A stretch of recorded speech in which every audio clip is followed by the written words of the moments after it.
रियासती हुकूमत ने शहर हैदराबाद के केबीआर पार्क के अतराफ सड़कों की तोसी और अंडरपास व फ्लाईओवर की तामीर के लिए 826 करोड़ रुपए मख्तस किए हैं। इस सिलसिले में सरकारी अहकाम जारी कर दिए गए हैं।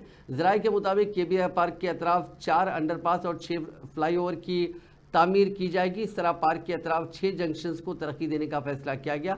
इसके लिए 826 करोड़ रुपये मख्तस किए गए हैं, जिनमें पहले मरहले के तहत 421 करोड़ रुपये से जुबली चेक पोस्ट के पास पार्क एंट्रेंस जंक्शन को तरक्की दी जाएगी। दूसरे मरहले के तहत रोड नंबर 45 के junction, Filmnagar junction, Maharaja Agrasen junction, cancer hospital junction को तरक्की दी जाएगी।